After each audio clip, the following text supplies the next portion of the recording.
Hi friends, फिर से एक न्यू वीडियो में स्वागत है फ्रेंड्स। तो ये वीडियो है फ्रेंड्स झारखंड माध्यमिक आचार्य का, जिनका 10 जून को रिजल्ट आ चुका है 6 सब्जेक्ट का, और 18 और 19 जून को है डॉक्यूमेंट्स वेरिफिकेशन। और क्या क्या लेके जाना है डॉक्यूमेंट्स वेरिफिकेशन में, ये सारा डिटेल मैं आप लोगों को पिछले वीडियो में बता चुकी हूँ। फिर भी बहुत सारे स्टूडेंट और मेरे फ्रेंड्स का क्वेश्चन है कि क्या क्या ले जाना है, क्या क्या वहाँ पे प्रोसेसिंग हो रहा है, तो यही मैं इस वीडियो में बता रही हूँ फ्रेंड्स। तो क्या क्या लेके जाना है, तो सबसे पहले आपका तो डीबी में नाम आया है। पहले आपका रिज़ल्ट चेक कीजिए, जो जेएसएससी ने ऑफिशियल वेबसाइट में आप लोगों का रिज़ल्ट और रोल नंबर शो कर दिया है आपका सब्जेक्ट के अकॉर्डिंग। तो वहाँ जाके अपना रोल नंबर मैच कीजिए। उसके बाद जेएसएससी ने वहाँ पे एक पीडीएफ फॉर्म भेजा है सबको, वो डाउनलोड करके निकाल लेना है कैफ़े में जाके, और एक नहीं 3-4 कॉपी निकाल लीजिएगा, क्योंकि मिस्टेक हो जाता है।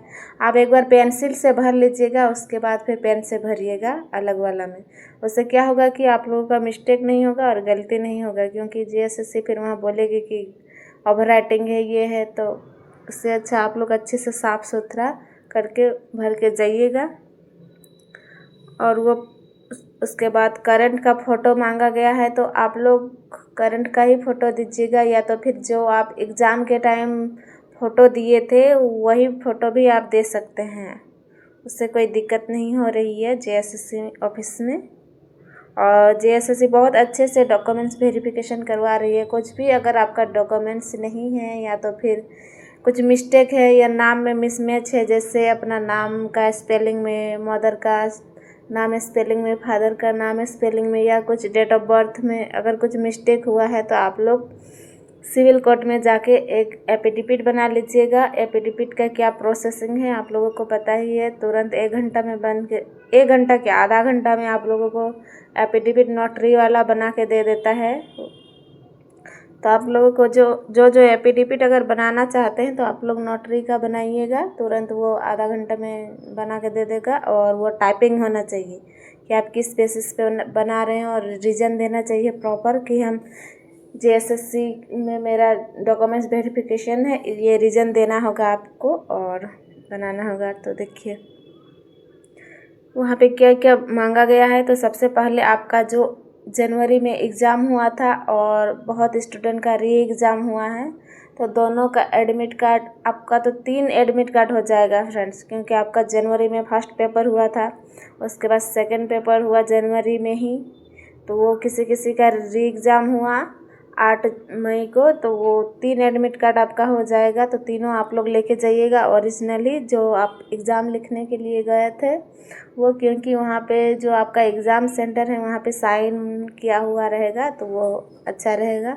और अगर बाय चांस किसी का खो गया है या नहीं मिल रहा है, तो आप लोग निकाल लीजिएगा और एक एप्लीकेशन या तो एफिडेविट बना लीजिएगा कि मेरा किसी कारणवश ट्रेन में छूट गया या कहीं छूट गया, एग्ज़ाम लिखने गए थे, तो ये प्रॉपर आपको रीज़न देना होगा। और अगर आप लोगों के पास वो है जो आप लोग एग्ज़ाम लिखे थे वो एडमिट कार्ड, तो वही लेके जाइएगा फ्रेंड्स ओरिजिनल। उसके बाद आपका मैट्रिक का रहेगा मार्कशीट और मूल प्रमाण पत्र। उसके बाद इंटर का भी वही रहेगा। बीए का बहुत सारे मेरे फ्रेंड्स क्वेश्चन किए हैं कि बीए में जैसे कोई कोई पार्ट 1 पार्ट 2 ऐसे करके पढ़ा है, हम लोग तो पढ़े हैं सेमेस्टर 1 सेमेस्टर 2 करके। तो फ्रेंड्स सब क्वेश्चन कर रहे हैं कि पार्ट 1 का भी लेके जाना है मार्कशीट, पार्ट 2 का भी लेके जाना है। तो वैसा कुछ नहीं लेके जाना है, आपका जो 3rd ईयर में आया है फाइनल मार्कशीट सबका ऐड करके वो मार्कशीट लेके जाना है, और ओरिजिनल जो मूल प्रमाण पत्र है वो ले लेना है। अगर वो आप लोगों को नहीं मिला है तो प्रोविज़नल तो मिल ही गया होगा, वो भी लेके जा सकते हैं। अगर वो भी नहीं है तो फिर आप लोग डिजी लॉकर में, प्रोविज़नल तो तुरंत दे देता है, मार्कशीट देता है, प्रोविज़नल उसी के साथ आ जाता है।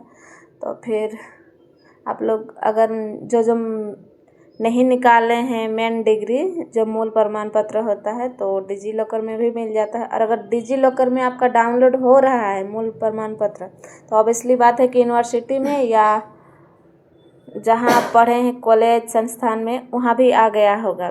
बीएड का भी वही प्रोसेसिंग है, उसमें भी वही चाहिए।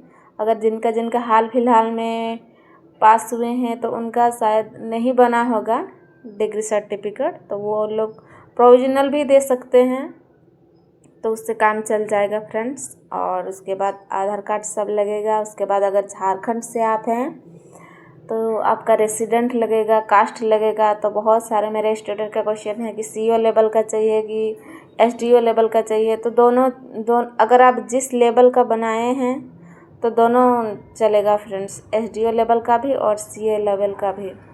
बट आपका जो फॉर्म फिलअप किए थे ये 2025 में हुआ था, जून से लेके जुलाई तक, अगस्त तक फॉर्म फिलअप हुआ था। उससे पहले का होना चाहिए, जब आप फॉर्म भर रहे थे उससे पहले का ही होना चाहिए, क्योंकि उसी टाइम आप भरे थे फॉर्म, तो उससे पहले का होना चाहिए। इसके बाद जो बनाए हैं या तो फिर अभी जो प्रजेंट बना रहे हैं वो वैलिड नहीं माना जाएगा, क्योंकि JSSC ने स्पष्ट लिख दिया है कि आप फॉर्म भर रहे थे उससे पहले का कास्ट और रेसिडेंट आया ये सब होना चाहिए। तो आप लोगों को अगर पहले का है तो वो चल जाएगा फ्रेंड्स, जो अभी बना रहे हैं वो नहीं चलेगा।